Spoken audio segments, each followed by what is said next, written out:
The espresso machine hissed like a wounded animal at exactly 6:47 a.m., which meant I had 13 minutes before the morning rush turned Brew Haven into a caffeine-fueled war zone. I'd learned to read time by the rhythm of this place. The gurgle of the French press meant 7:15, the clatter of the pastry delivery meant 8:30, and the appearance of the man in the charcoal suit meant it was Thursday, 9:03 a.m., give or take 30 seconds. His name was Dante Moretti, though I didn't know that for the first 2 months. He never gave it. Just ordered the same thing every Tuesday and Thursday morning. Double espresso, no sugar, and a blueberry scone he never finished. Always left a $50 bill for a $12 order. Always sat in the corner booth with a clear view of both entrances. I'm Chen, 24 years old, and I've been slinging coffee at Brew Haven in Seattle's Pioneer Square for 18 months. Before that, I had a journalism degree from the University of 10X, Washington, $38,000 in student loans, and dreams of investigative reporting that died the same week my younger brother got diagnosed with leukemia. Turns out health insurance doesn't cover experimental treatments, and dreams don't pay for bone marrow transplants. So I make lattes with hearts in the foam and pretend the tips are building something instead of just barely keeping me afloat. If you're enjoying this story so far, don't forget to hit the like button and subscribe. Drop a comment telling me where in the world you're watching from. I love hearing from you. Marcus hired me 18 months ago when I desperately needed work. What he didn't say, what I learned later, was that Brew Haven occupied a strange space in Seattle's ecosystem. We were neutral territory, the kind of place where certain people conducted certain business over coffee instead of in back alleys. The kind of place where you didn't ask questions, didn't remember faces, and definitely didn't call the cops when men in expensive suits had conversations that made the air feel heavier. Dante Moretti fit that category perfectly. I noticed him the first time he walked in, impossible not to. He moved like violence wrapped in silk, all controlled grace and predatory awareness. Maybe 40, maybe older, with the kind of face that belonged on Roman sculptures. Sharp jaw, dark eyes that missed nothing, and a scar along his left temple that suggested his life hadn't always been boardrooms and tailored suits.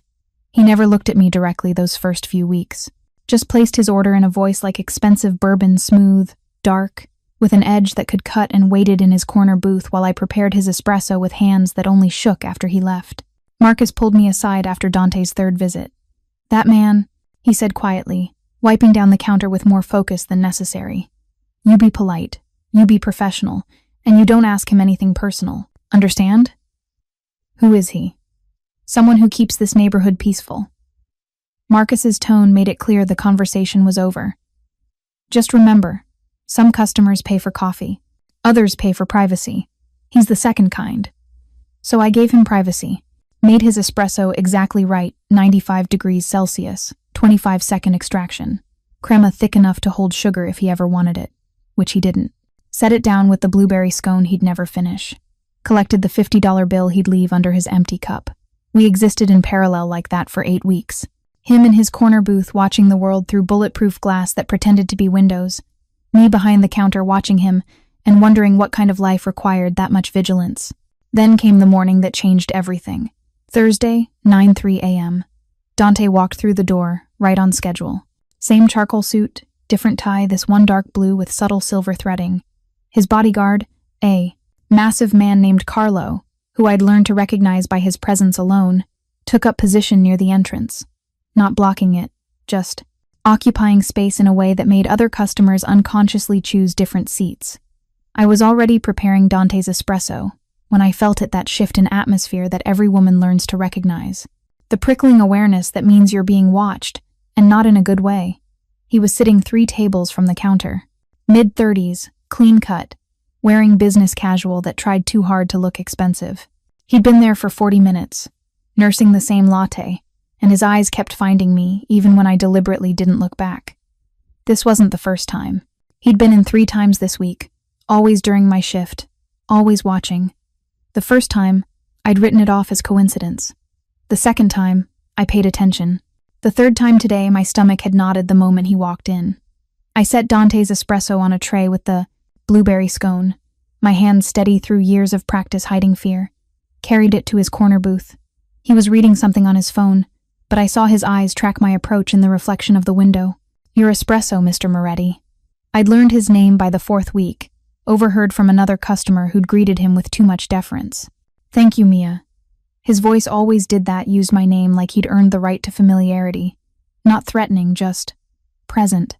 Like he saw me as a person instead of a service provider. I turned to leave, but his hand moved fractionally.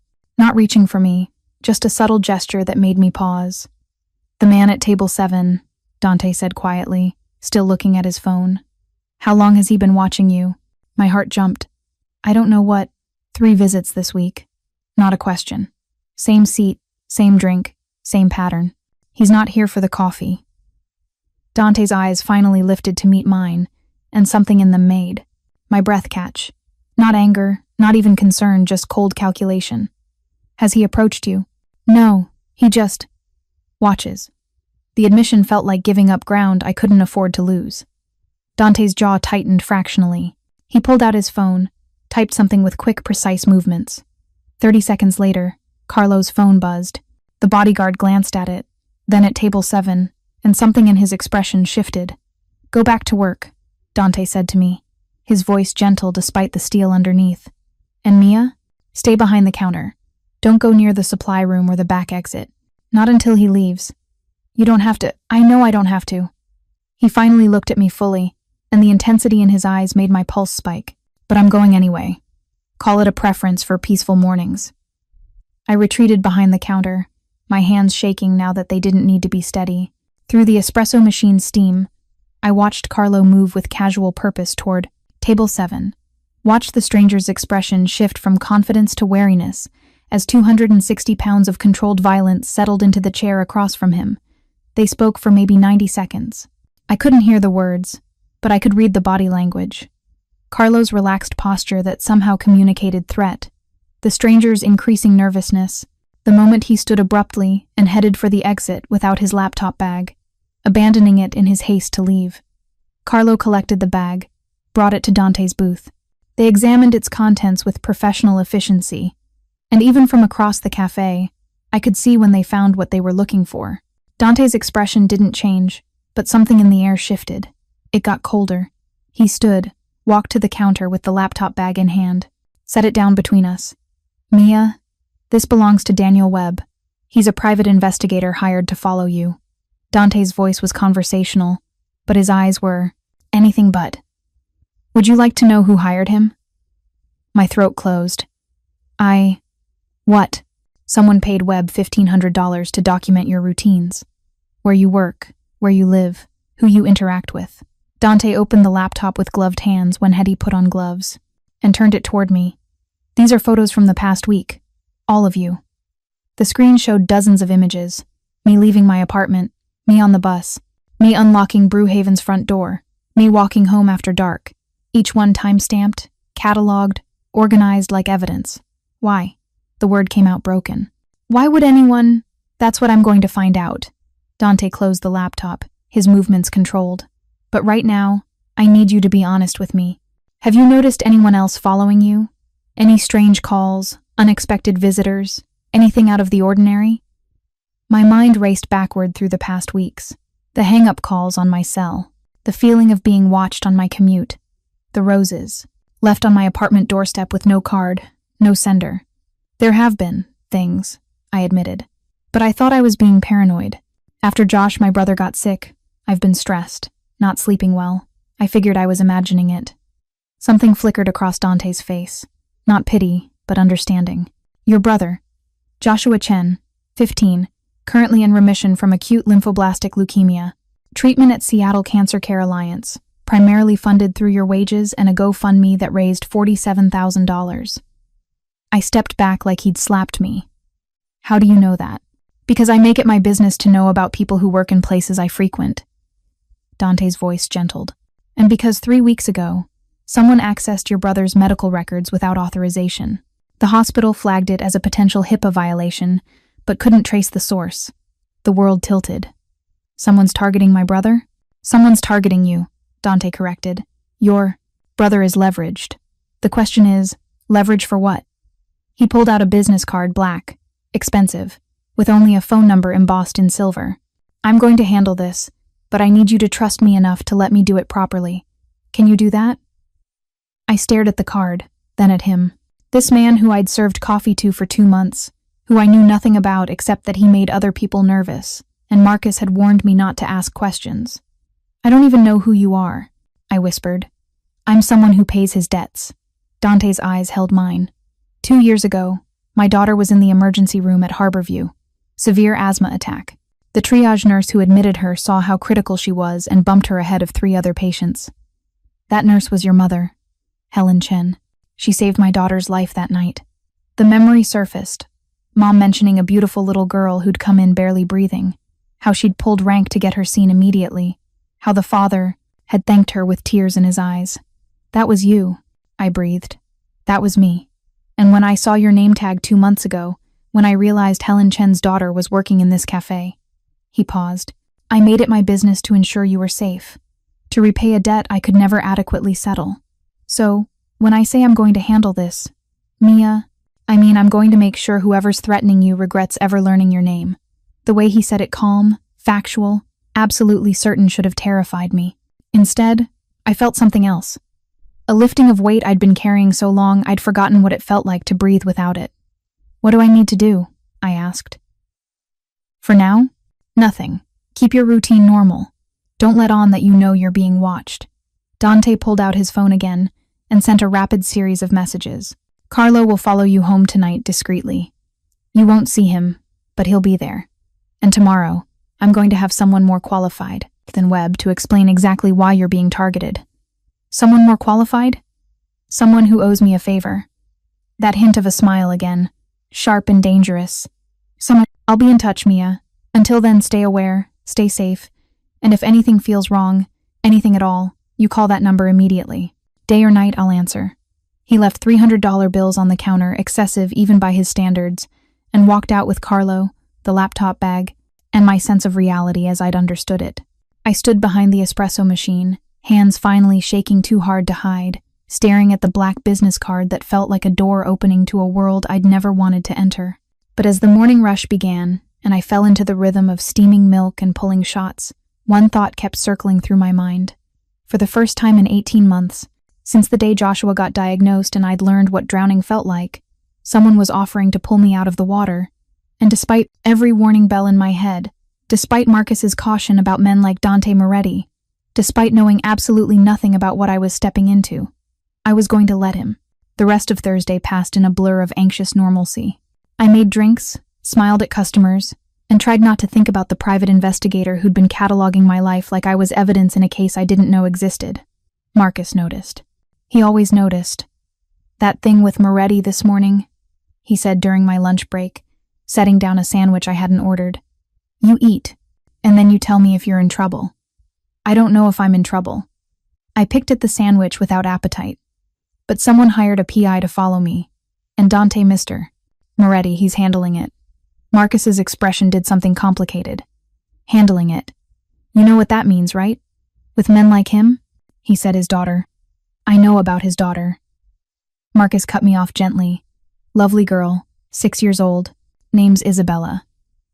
Lives with Moretti in a house in Madison Park that probably costs more than this entire building. And yes, your mother saved her life 2 years ago during that asthma attack. Helen Chen is the reason Dante Moretti's little girl is still breathing. So he's just repaying a debt? With men like Moretti, debt and protection are the same currency." Marcus sat down across from me, his weathered hands folded on the table. "Mia, I've owned this cafe for 23 years. I know who he is, what he does, and I'm going to tell you something your mother probably wouldn't approve of. If someone's targeting you, having Dante Moretti in your corner is the safest place you could possibly be." "What does he do?" I asked quietly. "Really? Officially?" "He owns import-export companies, legitimate businesses, real estate holdings. Unofficially?" Marcus's voice dropped. "He's what they call a facilitator. Someone who connects people, moves resources, solves problems that can't be solved through conventional channels. Not drugs, not trafficking, nothing that hurts civilians, but powerful people come to him when they need things done quietly. So he's a criminal. He's complicated." Marcus stood, clearing away my untouched sandwich. "But Mia, the thing you need to understand about Dante Moretti is that he has a code. Rigid, unbreakable. He doesn't hurt innocents, doesn't target families, And once he gives his word, he keeps it. If he said he'll handle this, he will. The question is whether you're ready for what that means. I thought about the photos on Webb's laptop, about the hang-up calls and the feeling of being watched, about Joshua, finally in remission, finally having a chance at normal life, and how someone had accessed his medical records for reasons I couldn't fathom. I'm ready, I said. Marcus studied me for a long moment, then nodded slowly. Then take my advice. Trust him, but don't fall for him. Men like Moretti, they're magnetic because they're dangerous. And you're drowning, Mia. I see it every day. Someone throws you a lifeline, you're gonna grab it. Just make sure you know what's attached to the other end before you let it pull you somewhere you can't swim back from. His words followed me through the rest of my shift, through the evening commute, where I tried not to look for Carlo's presence but felt safer knowing it was there, through the walk up to my fourth-floor apartment in a building that desperately needed renovations I couldn't afford. The roses were back, 3 of them this time, white, left on my doormat. No card, no explanation. I pulled out my phone, dialed the number on Dante's card before I could second-guess the impulse. He answered on the first ring. Mia, there are roses on my doorstep. White ones. No card. They've been showing up for 2 weeks, but I thought, don't touch them. Don't go inside. His voice sharpened with command. Carlo's in the parking garage. He'll be there in 30 seconds. Wait in the hallway. Dante, they're just flowers. Webb's laptop had purchase records for white roses. Same florist, same frequency. A pause, then quieter. Mia, whoever hired Webb wanted you to know you were being watched. The roses weren't a romantic gesture, they were a message. Now wait for Carlo.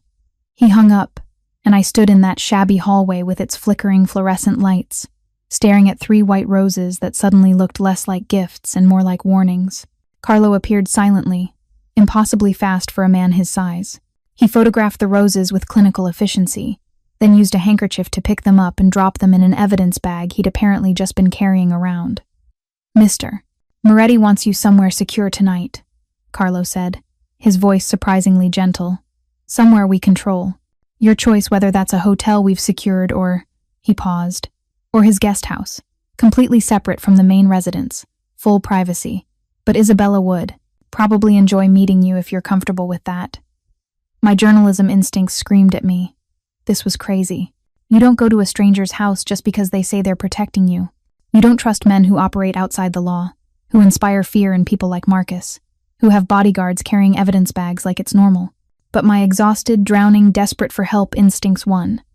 The guest house, I heard myself say. I'd like to meet Isabella. Dante's house wasn't a house, it was a statement. 3 stories of modern architecture perched on Madison Park's waterfront, all glass and steel and clean lines that probably showed up in architectural magazines. Security cameras dotted the property like mechanical birds, and the gate that admitted Carlo's SUV looked like it could stop a tank. Mr. Moretti designed the security himself, Carlo said as we drove through. After Isabella's mother died, he became particular about safety. What happened to her? The question escaped before I could stop it. Carlo's hands tightened fractionally on the steering wheel. Car accident. 3 years ago. Isabella was in the vehicle. Survived with minor injuries. Mrs. Moretti didn't. He pulled up to a smaller building behind the main house, the guest house, all warm wood and stone. Somehow cozy despite its obvious expense. Boss hasn't been the same since. More cautious, more protective. Isabella's all he has left. The door to the main house opened, and Dante emerged with a small figure practically vibrating with excitement beside him. Isabella Moretti was 6 years old with dark curls, her father's intense eyes, and a smile that could melt glaciers. You're the coffee lady. She launched herself down the steps with the fearlessness of children who've never learned the world can hurt them. Daddy says your mommy saved my life and now you make the best espresso in Seattle and you're staying in the guest house. And can we have a tea party? Bella, breathe. Dante's voice carried amused exasperation as he followed at a more measured pace. To me, he said, I apologize. She's been bouncing off walls since I told her we'd have a guest.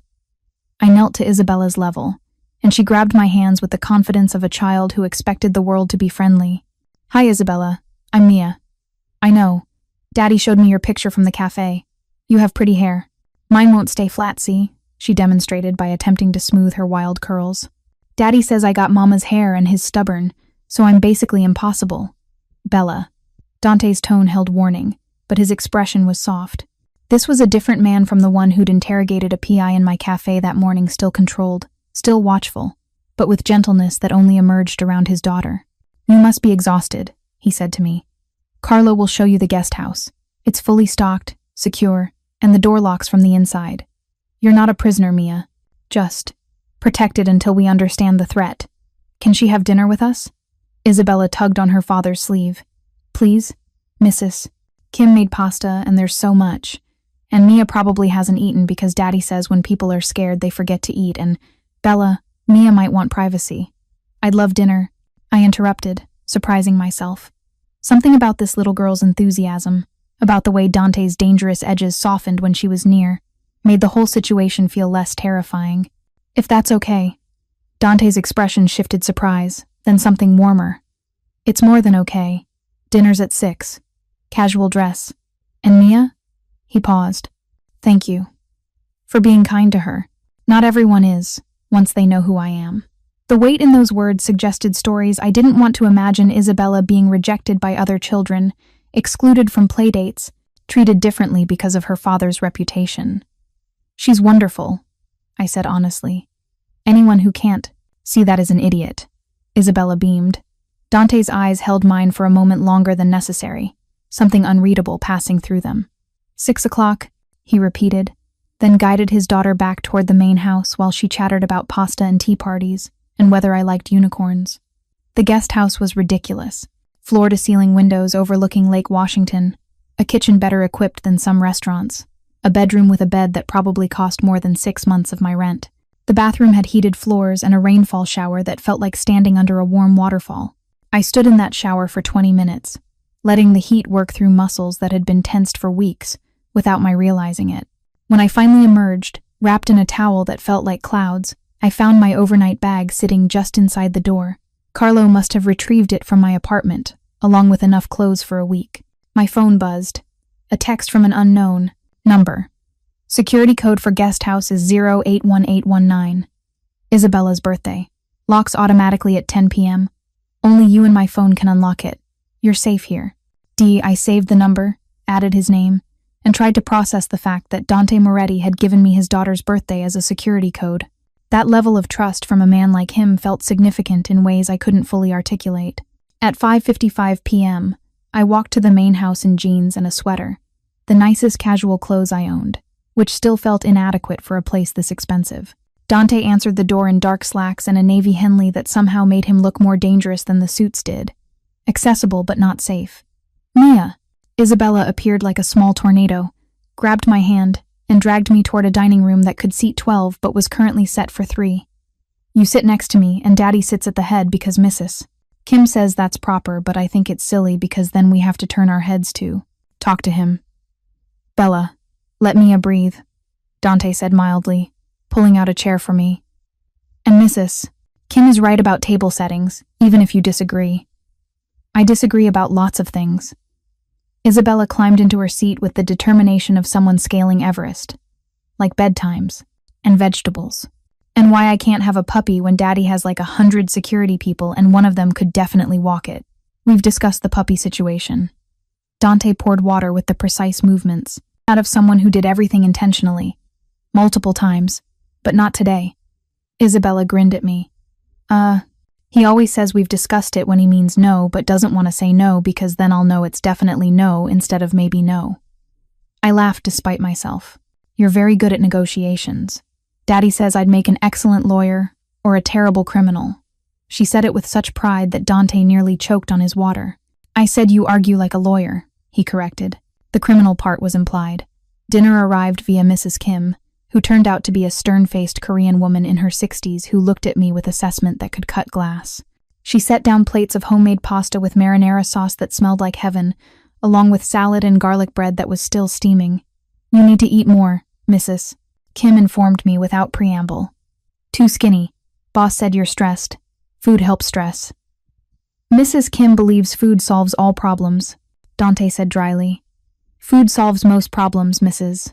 Kim corrected. Love solves the rest. You eat." She pointed at my plate with a wooden spoon that somehow felt threatening, then disappeared back toward the kitchen. Isabella immediately launched into a story about her school day, Something involving a classmate named Sophie, and a disagreement over whether unicorns or dragons were better. Dante listened with the focused attention of someone who considered his daughter's opinions worth serious consideration, occasionally interjecting questions that showed he actually remembered details from previous stories. Watching them together did something strange to my chest. This wasn't the cold, calculating man who'd interrogated Webb that morning. This was a father who knew his daughter's friends' names, who debated mythical creatures with genuine interest, who cut her pasta into smaller pieces without her asking, because he'd noticed she was struggling. "Mia, what's your favorite animal?" Isabella asked suddenly, interrupting her own story. Probably octopuses." Her nose wrinkled. "Why octopuses? They're weird and squishy." "Because they're incredibly smart. They can solve puzzles, open jars, and they have 3 hearts." I stabbed a piece of pasta. "Plus, they can change colors to blend into their environment. That's a pretty useful survival skill." 3 hearts? Isabella's eyes went wide. "That's so cool. Daddy, did you know octopuses have 3 hearts?" I did not. Dante was watching me with that intense focus that made my pulse quicken. "What else do you know about them?" "Too much, probably. I did my college thesis on cephalopod intelligence." I caught myself before launching into a full lecture. "Sorry.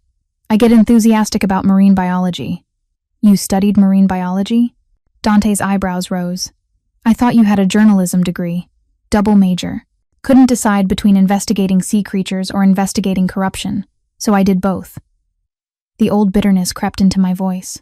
"Turns out neither degree is particularly useful for making enough money to pay medical bills." Isabella looked confused. "What's medical bills?" "It's when doctors help people feel better, and then those people pay the doctors for helping," Dante explained smoothly. "Mia's little brother was very sick, but now he's better, and Mia worked very hard to help pay for his treatment." "Oh." Isabella considered this seriously. "That's really nice of you. My daddy says, family is the most important thing, and we have to protect them always and forever, even when it's hard." Something in Dante's expression shifted pride, mixed with something darker. "That's right, Principessa." We finished dinner with Isabella maintaining a steady stream of conversation punctuated by Dante's quiet responses and my increasingly comfortable participation. By the time Mrs. Kim brought out homemade tiramisu, I'd almost forgotten why I was here. Almost forgotten about Webb, about the roses, about the unnamed threat hovering at the edges of my life. Then Isabella yawned, and reality crashed back. "Bedtime, Bella," Dante said gently.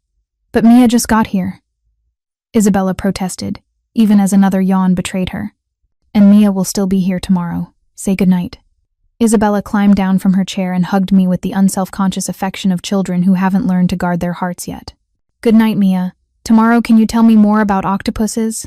"The 3 hearts thing is really cool. I'd love to." I hugged her back, feeling something warm and terrifying settle in my chest. Dante scooped up his daughter, who immediately nestled into his shoulder like she belonged there. "I'll be back in 20 minutes, he said to me. "We need to talk about what happens next." I nodded, watching him carry Isabella toward the stairs, her sleepy voice asking about bedtime stories and whether Mia liked unicorns as much as octopuses. Mrs. Kim appeared, started clearing plates with efficiency that suggested she'd been doing this for years. She glanced at me, her stern expression softening fractionally. "Boss is good man," she said quietly. "His wife dying, it broke something in him. But Isabella, she keeps the broken pieces together. You understand?" "I think so. You good for them." Mrs. Kim continued as if I hadn't spoken. "Boss needs someone who sees him like person, not like weapon. Isabella needs someone who talks about octopuses like they're magic." She pointed her wooden spoon at me again. "You stay. You eat. You let boss help you. Good things don't come to people who run away from them." She swept into the kitchen before I could formulate a response, leaving me alone in a dining room that cost more than everything I owned, wondering how my life had become something where a stern Korean woman was giving me relationship advice about a man I barely knew, except I was starting to know him. The way he moved through the world with controlled violence barely contained beneath expensive clothes. The way he transformed around his daughter into something softer but no less intense. The way he'd said, "I'm going to handle this," like it was a promise carved in stone. Marcus's warning echoed. Don't fall for him. Men like Moretti, they're magnetic because they're dangerous. Too late, I thought. Way too late. Dante returned exactly 20 minutes later, still in the Henley that made him look like a very expensive, very dangerous version of a Calvin Klein ad. He'd rolled up the sleeves, and I tried not to notice the corded muscle of his forearms, or the way his hands moved with that same controlled precision he applied to everything. "Isabella's asleep," he said, settling into the chair across from me.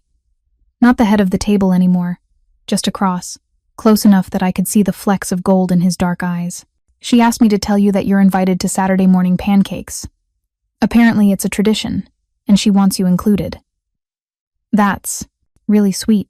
She doesn't warm up to people easily." Dante's voice was careful.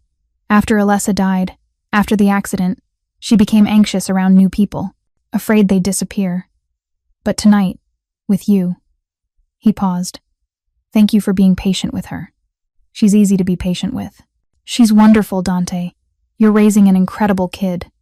Something vulnerable flickered across his face, gone before I could fully process it. "I'm trying. Some days, I'm not sure I'm succeeding." He pulled out his phone, slid it across the table. "But we need to discuss your situation. I've had my people looking into Daniel Webb who hired him, why you were targeted, what the endgame is." The screen showed a dossier more thorough than anything I could have compiled with my journalism degree. Webb's financial records, his client list, email communications, everything. "How did you get all this?" I asked, scrolling through pages of information that should have been private. "I have resources." Dante's tone suggested I shouldn't ask about those resources. "What matters is what we found. Webb was hired 6 weeks ago by a man named Richard Chen. Does that name mean anything to you?" The world tilted. That's my uncle. My father's brother." Dante nodded like he'd expected that answer. "Richard Chen, 58, lives in Portland. Currently unemployed after losing his job as a financial advisor 3 years ago following allegations of embezzling client funds. He wasn't prosecuted, but his reputation was destroyed. I haven't seen Uncle Richard since my dad's funeral 12 years ago," I said slowly. "He and my mom had a huge fight about my dad's life insurance policy. Richard wanted half of it, claimed Dad had promised to take care of him if anything happened. Mom refused. They haven't spoken since." "Your father's life insurance policy was $250,000, Dante continued, his voice gentle despite the hard information.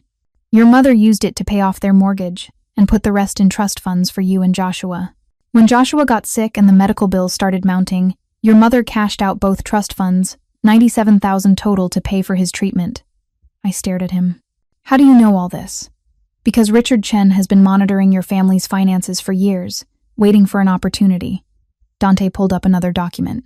"When your mother cashed out those trusts, when you started working at Brew Haven and sending money to Joshua's medical fund, Richard saw an opening. He hired Webb to build a case that your mother has been financially neglecting Joshua, that the money from the life insurance was mismanaged, that he, as Joshua's uncle, should be appointed legal guardian." The room spun. "He wants custody of my brother. He wants access to Joshua's medical fundraising accounts," Dante corrected quietly. "Between your GoFundMe, the hospital's charity fund, and donations from your mother's colleagues, there's approximately $120,000 in various accounts designated for Joshua's continued care. If Richard gains guardianship, he controls that money. But Josh is 15, he's almost 16. Courts don't just reassign guardians without cause. Richard is building cause." Dante's jaw tightened.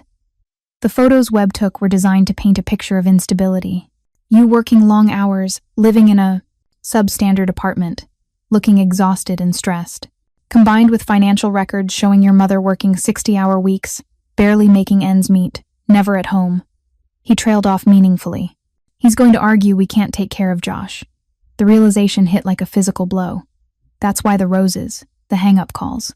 He was trying to make me look paranoid, unstable. Exactly.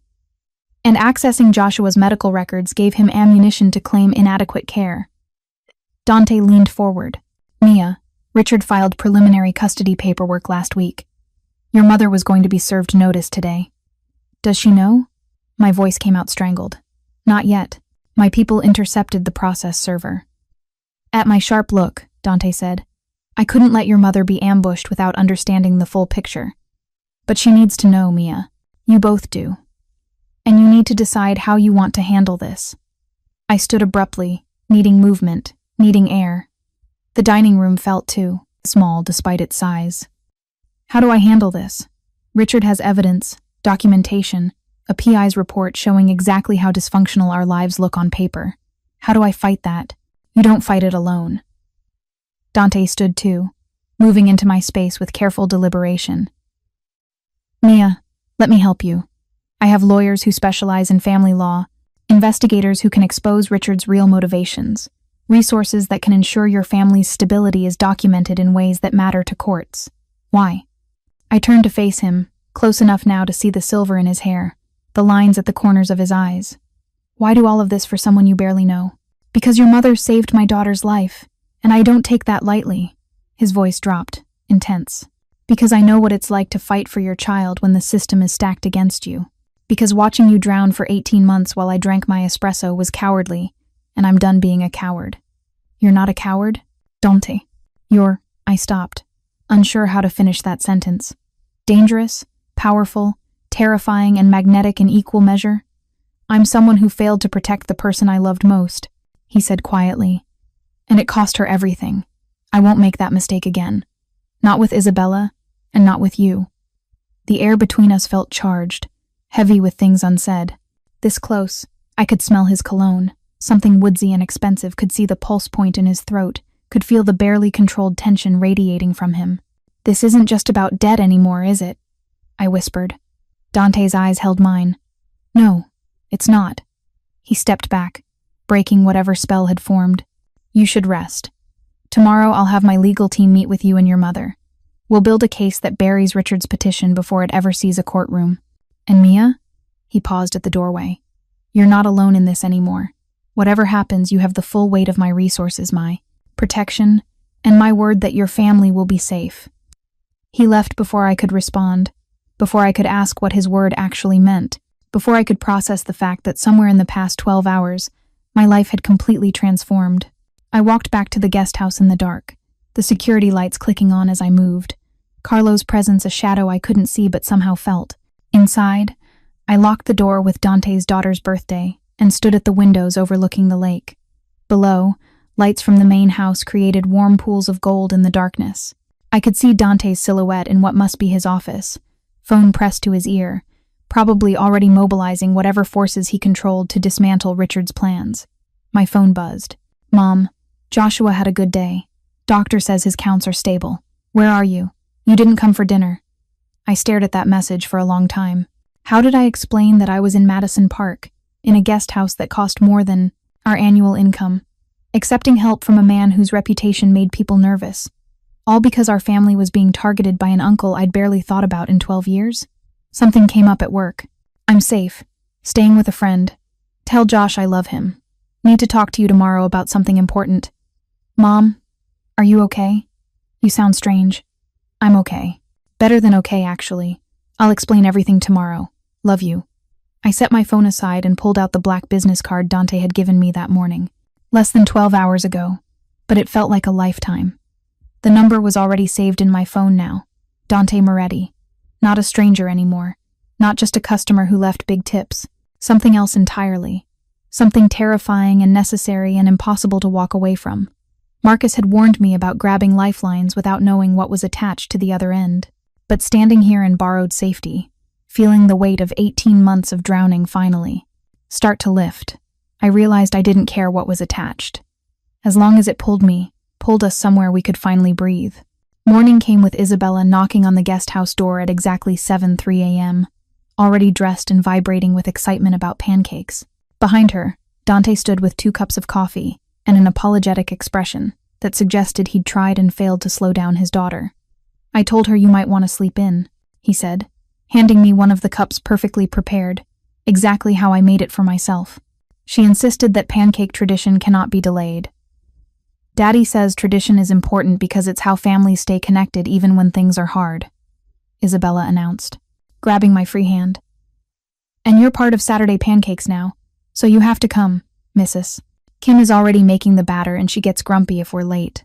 I was still in pajamas, borrowed sweats from the guest house closet that were too long and too expensive, but Isabella clearly didn't care about dress codes. Dante's eyes tracked over me with an expression I couldn't quite read before he looked away, a muscle ticking in his jaw. Give me 5 minutes to change, I said. 4 minutes, Isabella called as I retreated inside. Mrs. Kim is very serious about timing. I changed in record time, splashed water on my face, and tried not to think about how domestic this felt, how easy it would be to pretend this was normal morning coffee, pancake traditions. A little girl who'd decided I belonged in her life with the certainty only children possess. The kitchen was warmth and chaos. Mrs. Kim commanded the stove like a general directing troops. Isabella was setting the table with meticulous care, and Dante moved between them with coffee refills and quiet comments that made his daughter giggle. This was the life he'd built after tragedy. Not just survival, but genuine joy carefully constructed from broken pieces. Mia, Isabella waved me over to the table. You sit here, between me and Daddy. That way we can both talk to you without yelling across the table, which Mrs. Kim says is rude even though Daddy does it sometimes when he's on work calls. I do not yell, Dante protested mildly. You use your boss voice. That's basically yelling but quieter. Isabella said it with such conviction that even Mrs. Kim smiled. Pancakes arrived fluffy, perfect, with fresh berries and real maple syrup that probably cost more per ounce than gold. Isabella immediately launched into detailed instructions about proper pancake consumption, including the optimal syrup-to-butter ratio, and why chocolate chips were acceptable on special occasions, but not regular Saturdays because Daddy says sugar limits. Watching them together, I understood what Mrs. Kim had meant. Dante's wife dying had broken something in him, but Isabella was the glue holding those broken pieces together. Every gentle correction, every patient explanation, the moment of undivided attention. This was a man who'd learned that love meant showing up completely, because absence had cost him everything. My phone buzzed. Mom, can you come by the house today? Joshua wants to see you. And we need to talk about that important thing. I glanced at Dante, who was reading something on his own phone with an expression that made my stomach tighten. Problem? I asked quietly. My legal team will be here at 10, he said, setting his phone aside. Your mother should be present. Can you ask her to come? To your house? I tried to imagine Mom's reaction to being summoned to Madison Park by a man she'd met once in an emergency room, or neutral location if she'd prefer. But Mia, his voice dropped. Richard filed an emergency petition yesterday claiming your mother has been financially exploiting Joshua's medical fundraising. He's demanding an immediate audit of all accounts and temporary guardianship pending investigation. The pancakes turned to ash in my mouth. How emergency? Hearing is scheduled for Monday. That's why we need to move fast. Dante's hand moved fractionally toward mine, then stopped. Not touching, but the intention was clear. My lawyers are good, Mia. The best. But your mother needs to understand what's happening and agree to let us help. Isabella was watching us with the uncanny perception children have when adults try to hide serious conversations. Is Mia's family in trouble? She asked. Dante's expression softened. They're having some complicated problems, Principessa. We're going to help fix them. Like when Uncle Marco had problems and you made them go away? Something like that. Okay. Isabella returned to her pancakes with the easy acceptance of a child who'd learned to trust her father's ability to fix things. Mia, after breakfast, do you want to see my room? I have 63 stuffed animals and Daddy says that's too many, but I disagree. I'd love to see your room. I managed my mind, still reeling from emergency petition and Monday hearing. Breakfast dissolved into Isabella's tour of her sanctuary. A bedroom that looked like a Pinterest board had exploded in shades of purple and cream, with enough stuffed animals to stock a toy store and a bookshelf that suggested Dante took his daughter's education seriously. This is Mr. Whiskers. Isabella introduced each animal with grave formality. He's a cat, but he identifies as a dragon. And this is Princess Sparkle, who used to be scared of the dark, until Daddy got her a nightlight that looks like stars. Dante leaned against the doorframe, watching his daughter narrate her collection with the patience of someone who'd heard this speech dozens of times, but never got tired of it. Bella, Mia, and I need to have an adult conversation, he said eventually. Why don't you show her your art project for school? The one about marine biology? Isabella's eyes lit up. Mia, you have to see this. I'm doing a presentation on sea. Otters, and Mrs. Rodriguez says it's very thorough. She pulled out a poster board covered in meticulous drawings and facts that showed real research. At 6 years old, Isabella Moretti was already developing the focused intensity her father possessed. This is incredible, I said honestly. Did you know sea otters hold hands when they sleep so they don't drift apart? Isabella gasped. Really? That's so cute. I need to add that. She immediately started searching for markers, completely absorbed. Dante guided me out into the hallway. His expression had shifted, still controlled, but with harder edges showing through. Richard's lawyers are claiming your mother has been living beyond her means, he said quietly. They're using your apartment as evidence, arguing she could have found you cheaper housing, saved the difference for Joshua's care. They're claiming the fundraising money has been mismanaged, possibly used for personal expenses. That's insane. Every penny went to medical bills. I know, but perception matters in family court. Dante pulled out his phone, showed me documents his team had compiled overnight. We need to document everything. Every payment, every bill, every decision your mother made. And Mia, he hesitated. We need to address your living situation. What about it? Your apartment is legitimately substandard. Broken locks, inadequate heating, documented code violations. Richard's lawyers will use it as evidence of instability. Dante's voice was careful. I'm going to offer your mother an alternative. A property I own, better neighborhood, proper security, fair rent. She can refuse, but at minimum, we need to fix the immediate issues with your current place before Monday's hearing. You're going to fix my apartment? I'm going to ensure the judge sees a family that's been struggling but managing responsibly, not negligently. He met my eyes. Is that acceptable? What he was really asking was, will you let me reshape your life and to fit the narrative we need? Yes, I said, because the alternative was losing Joshua. Mom arrived at 11, driving her 15-year-old Honda with Joshua in the passenger seat. My brother had grown since I'd seen him last week, or maybe I'd just forgotten how tall 15 could be. He was thin, still recovering his strength, but his color was good, and the haunted look that had lived in his eyes during treatment was finally gone. Mia. He hugged me with typical teenage awkwardness, then pulled back to study the house. Holy shit. Whose place is this? Language, Mom said automatically, but she was staring too. Helen Chen, 52 years old, wearing scrubs from her night shift, looking exhausted and overwhelmed and fiercely protective. This is Dante Moretti's house, I said. The man whose daughter you saved 2 years ago. He's been helping me with some things. What things? Mom's nurse instincts kicked in, scanning me for injury or distress. Your text said something important. You're scaring me, Mia. Dante chose that moment to emerge from the house, dressed casually but still radiating controlled authority. Joshua's eyes went wide. Mom's expression shifted through recognition, surprise, and wariness in quick succession. Mrs. Chen, Dante said, offering his hand. I don't know if you remember me. Harborview 2 years ago. My daughter Isabella, the little girl with the asthma attack. Mom's voice was carefully neutral. I remember. Is she all right? Because of you. Dante gestured toward the house. Please come inside. I have people who need to speak with you about a legal situation involving your son. Mom's protective instincts flared. What legal situation? I'll explain everything, I promised. But Josh should probably wait in. I'm not a kid, Joshua interrupted. If this is about me, I should hear it. Mom looked at me, then at Dante, then at the house that probably cost more than we'd earn in several lifetimes. I could see her, calculating, assessing threat levels, trying to decide if we were in danger or being helped. Please, Mrs. Chen, Dante said quietly. I know you have no reason to trust me beyond one night in an emergency room, but your family is being targeted, and I have resources that can protect you. All I'm asking is an hour of your time to hear what my legal team has found.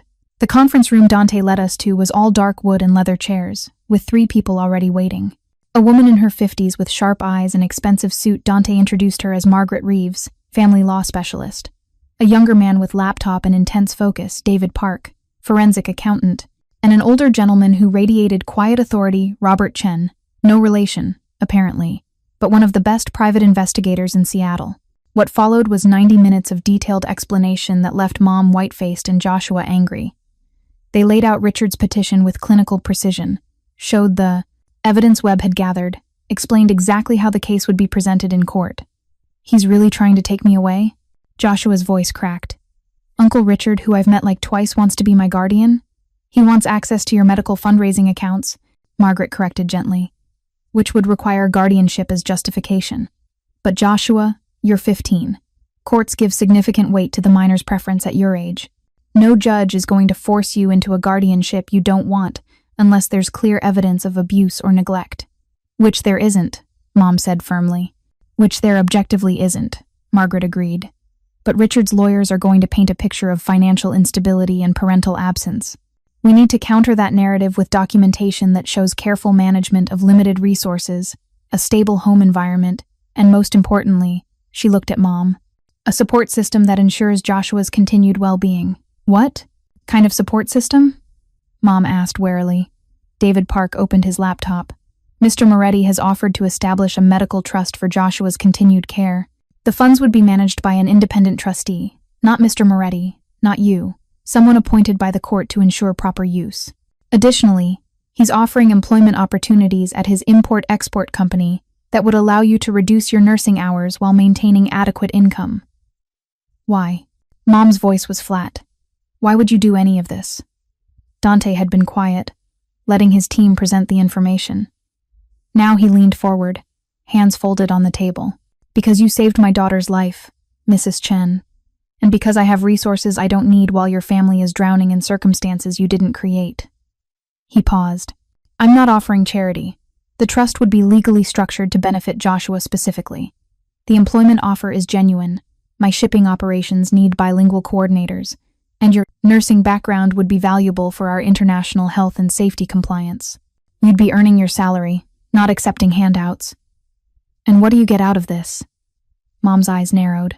Men like you don't help people without expecting something in return. Mom, I started, but Dante raised a hand. You're right to be suspicious. In my world, everything is transactional. His voice was steady.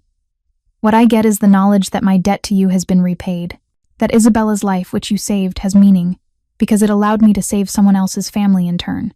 Call it karma, call it paying it forward, call it whatever makes you comfortable accepting help you desperately need. Silence stretched. Joshua was watching Mom, waiting for her decision. I was holding my breath. Finally, Mom spoke. I need to see the trust documents, review them with my own lawyer, not just yours. And I need to understand exactly what kind of business you run, Mr. Moretti, because I've worked in emergency rooms long enough to recognize certain types of people. Fair enough. Dante didn't flinch. I run legitimate import-export operations. I also facilitate connections between people who need things done discreetly. I don't deal in drugs, weapons, or human trafficking. I don't hurt civilians. And I pay my taxes. Everything else, he shrugged, operates in gray areas that make people uncomfortable but aren't technically illegal. That's not exactly reassuring. It's honest. Dante met her eyes, which is more than most people in my position would offer. Mom looked at me, really looked, searching for something. Mia, do you trust him? Did I? I'd known Dante Moretti for 2 months as a customer, 12 hours as something more. I'd watched him interrogate a PI, seen him be gentle with his daughter, felt him step into my life like he had every right to fix what was broken. Yes, I said. I trust him. Then I'll review the documents. Mom stood, and everyone else did too. But Mr. Moretti, understand this, if anything you're offering hurts my children, if this somehow makes Joshua's situation worse instead of better, I will burn your life down with everything I have. I don't care how powerful you are. Dante smiled, sharp and genuine. I would expect nothing less, Mrs. Chen. In fact, I'd be disappointed if you felt any other way. The hearing on Monday lasted 6 hours.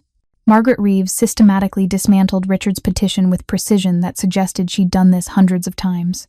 She presented documentation of every medical payment, every fundraising dollar, every decision Mom had made with limited resources. She presented the trust Dante had established already funded with $200,000, independently managed, with strict guidelines for medical expenses only. She presented Mom's new employment contract, her reduced nursing hours, the stable housing situation that had mysteriously resolved itself. Over the weekend when Dante's property management company had brought our apartment up to code in 48 hours. She presented character witnesses, including Joshua's oncologist, Mom's nursing supervisor, and Marcus from Brew Haven, who testified that I'd been a reliable, a hard-working employee who'd never once indicated financial mismanagement at home. Richard's lawyer tried to paint Dante as a suspicious benefactor, tried to suggest undue influence, tried to imply that accepting help from a man like Moretti indicated poor judgment. Margaret shut it down with documentation of the emergency room incident, Isabella's medical records from that night, and testimony from Harborview staff about Mom's decisive action that had saved a child's life. Mr. Chen's petition suggests my client has been negligent, Margaret said in closing arguments. But what I see is a single mother who worked herself to exhaustion to save her son's life, who made difficult choices with inadequate resources, who accepted help from someone whose daughter she'd saved, because that's what good people do, they help each other. The only negligence I see in this courtroom is Mr. Richard Chen's complete absence from this family's life until money became available to exploit. The judge took 20 minutes to deliberate. Richard's petition was denied with prejudice. Joshua would remain with Mom. The trust was approved with court oversight, and Richard Chen was ordered to pay Mom's legal fees plus face investigation into his own financial history that would ultimately reveal embezzlement from the fundraising accounts he'd been monitoring. He'd been skimming in small amounts for months, thinking no one would notice. By the time we walked out of that courthouse, Richard was facing criminal charges and my family was finally, impossibly, safe. If you're loving this story so far, hit that like button and subscribe. Drop a comment below telling me what you think will happen next. I read every single one. The celebration happened at Dante's house that evening. Isabella had insisted, and when a 6-year-old insists with Dante Moretti as her father, things happen. Mrs. Kim had prepared enough Korean food to feed an army. Joshua and Isabella had bonded over Mario Kart in the living room. Mom sat on the back patio with Dante, having a conversation I couldn't hear, but that involved her laughing, actually laughing for the first time in months. Carlo found me standing at the windows, watching my family exist in a space of safety we'd built from desperation and unlikely alliances. "Boss is different around you," he observed quietly. "Lighter. Haven't seen him like this since before Mrs. Moretti died." "I don't know what I'm doing," I admitted. "This past week has been insane. A week ago I was just a barista drowning in debt. Now I gestured helplessly at the house, the life, the impossible situation. Here. Boss has a way of reshaping the world around him," Carlo said. "Question is whether you want to be reshaped or if you're going to push back. What did you do when he reshaped your world?" Carlo smiled slightly. "I was a bouncer at a club in New York. Worked for people who didn't value loyalty. Boss walked in one night, saw me stop 3 guys from assaulting a drunk college girl, and offered me a job on the spot. Said he needed people who protected the vulnerable without being asked." He paused. "That was 8 years ago. I'd take a bullet for him. Almost did, protecting someone he cares about. He inspires that kind of loyalty. He earns it." Carlo straightened as Dante approached.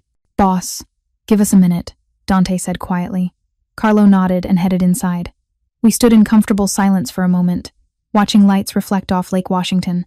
Seattle spread out below us like a promise. "Thank you," I finally said, "for everything. The lawyers, the trust, the job for my mom, for saving Joshua. You don't owe me thanks, Mia.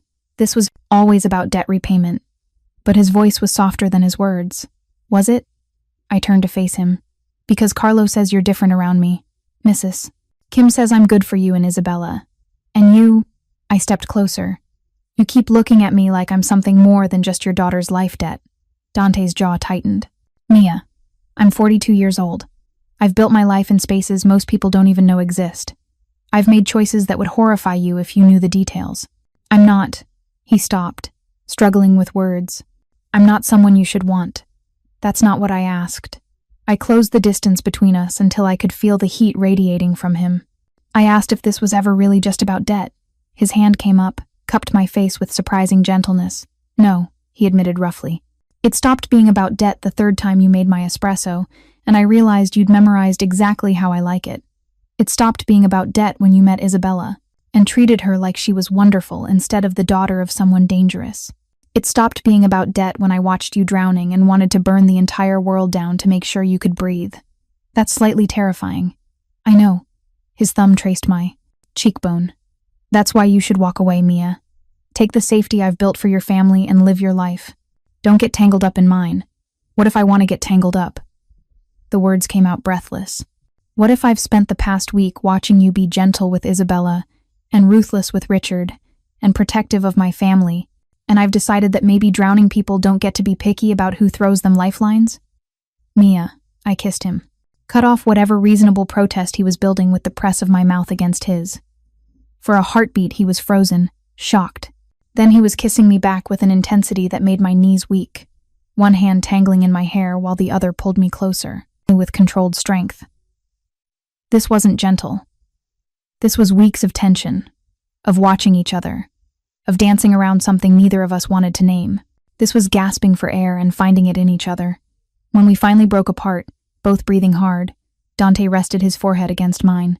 "This is a terrible idea," he said. "Probably. Isabella will get attached. Your family will be connected to my world. You'll see things that will complicate your very black and white moral code." "I know. And his voice roughened, "I will be absolutely insufferable about your safety. I will want to control things I shouldn't control.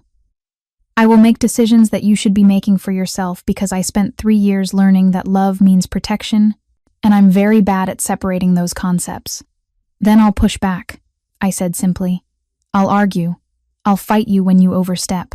And you'll learn to let me make my own choices even when they scare you."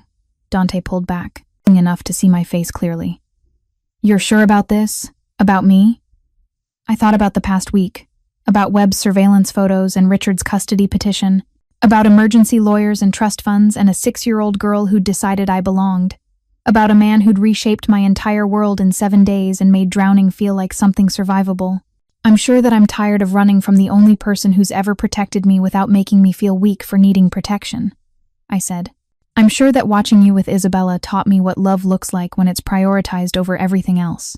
And I'm sure that whatever complications come from being in your world, they're worth it if it means being with you." Something in Dante's expression cracked open. Vulnerability he rarely showed. "I won't survive losing someone I love again, Mia.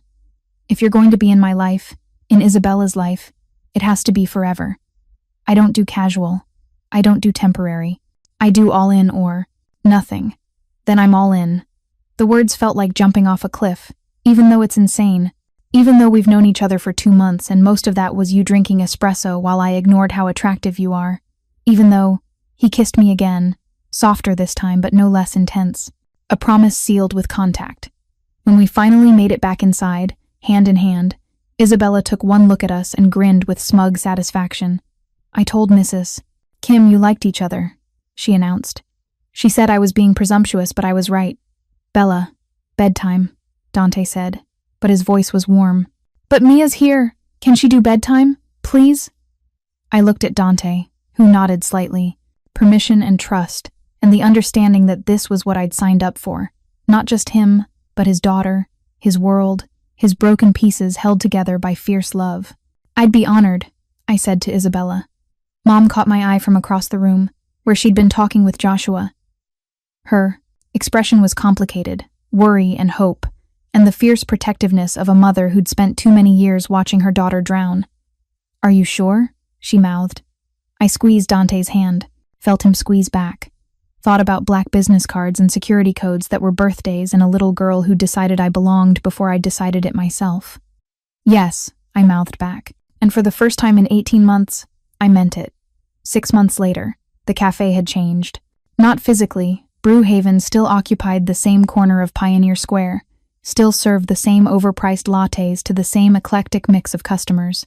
But I'd changed, and that transformed everything. I still worked behind the counter 3 days a week. Not because I needed to, but because I wanted to. Because Marcus had given me a chance when I was drowning, and loyalty meant something in Dante's world. It meant something in mine too. The rest of my time was split between online classes, marine biology, graduate program. Fully funded by a scholarship, Dante definitely had something to do with, but wouldn't admit, and afternoons with Isabella, who'd decided I was her person in the way children do when they've been given permission to love without fear.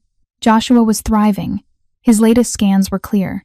He'd gained 20 pounds, made the school basketball team, and talked constantly about college plans that were actually feasible now. Mom had quit one of her nursing jobs, started taking fun days off, and had smiled more in the past 6 months than the previous 3 years combined. And Dante walked into Brew Haven every Tuesday and Thursday at 9:03 a.m., ordered his double espresso and blueberry scone, and sat in his corner booth watching the world while I made his drink exactly how he liked it. The difference now was that when I brought it over, he pulled me into his lap for a kiss that made Marcus yell about health code violations. "You're terrible for business," I informed him, not moving from my position. I own the building. I'll survive the loss. His hand traced patterns on my lower back. How was class this morning? Fascinating. We're studying octopus camouflage mechanisms. Did you know they have specialized cells called chromatophores that, Mia? His voice was amused. I love when you talk about cephalopods, but I have 15 minutes before my next meeting. Can we discuss octopuses tonight? Isabella will want to hear too. She's doing a report on marine biology for school. Of course she is. Dante's expression softened the way it always did when discussing his daughter. She's modeling her entire academic career after you. Next, she'll be demanding a journalism degree and investigating corruption in her second-grade classroom. Would that be so bad? It would be terrifying and wonderful in equal measure. He kissed me again, softer. Like you. Smooth talker. It's genetic. Isabella inherited it. The door chimed. A young couple walked in, looked at us, looked at each other, and very deliberately chose a table far from Dante's corner booth. He noticed, always noticed, but didn't comment. This was reality now. Dating a man whose reputation preceded him, whose protection meant safety but also complicated social dynamics, who made other people nervous, while making me feel safer than I'd ever been. I should get back to work, I said, not moving. You should. Dante's hand tightened fractionally on my hip. But first, dinner tonight. You, me, Isabella, your family. Mrs. Kim is making Korean barbecue, and Bella wants to show Joshua her new Mario Kart skills. You're bribing my brother with video games. I'm building relationships with my future family. He said it casually, but his eyes were intense. Is that acceptable? Future family. 6 months ago, I'd been drowning. Now I was planning futures with a man who'd reshaped my world by stepping into it with ruthless precision and unexpected gentleness. That's more than acceptable, I whispered. Carlo appeared in the doorway. He'd been waiting outside, giving us privacy while maintaining security. Dante stood, setting me carefully on my feet. Tonight, he confirmed, 7 o'clock. Don't be late, or Isabella will be devastated. She'll be fine for 5 minutes. I won't be. He kissed me once more, quick and possessive, then left with Carlo in tow. I returned to the counter where Marcus was watching with the expression of someone who'd seen this coming months ago. You're glowing, he observed. It's disgusting. I'm in love. I'm allowed to glow. With a man who makes federal agents nervous and owns half of Seattle's waterfront property. But Marcus was smiling. Your grandmother would either be proud or horrified, possibly both. Definitely both. I started preparing the next order. But she'd also understand. Sometimes you have to grab lifelines, even when you don't know what's attached to the other end. And what was attached to? This one? I thought about Isabella's laugh, about Mom finally breathing easy, about Dante watching me explain octopus intelligence with the focused attention he gave everything that mattered to him. Everything, I said simply. Everything I needed. Marcus nodded, satisfied. Then I'm happy for you, kid. Just remember when that man eventually proposes, and he will, probably with something unnecessarily expensive and perfect. I want an invitation to the wedding. How do you know he'll propose? Because men like Dante Moretti don't do anything halfway. He's been planning your future together since the day you knocked Webb's laptop onto his table and trusted him to handle it. Marcus pulled out his phone, showed me a betting pool the Café staff had apparently been running. I've got money on a proposal before your graduate program starts in the fall. Don't let me down. I laughed, shocked and delighted and overwhelmed by the certainty of people who'd watched me transform from drowning to swimming. That evening, surrounded by family in a house that had become home, I watched Dante explain Mario Kart strategies to Joshua, while Isabella cheered and Mom shared stories with Mrs. Kim about raising children who were too smart for their own good. This was what I'd chosen when I'd said yes to his protection, to his world, to the complications that came with loving someone dangerous and gentle in equal measure. And when Dante caught my eye across the room, smiled that private smile that belonged only to me, I knew with absolute certainty that Marcus was right. This man would propose, probably soon, probably with something perfect and overwhelming and exactly right. And I would say yes, because some lifelines don't just pull you out of drowning, they teach you how to swim in deeper waters than you ever imagined surviving. Thank you so much for watching until the end. If you loved this story, check out the other videos on your screen now. I think you'll really do this. Enjoy them. And don't forget to subscribe if you haven't already. See you in the next story.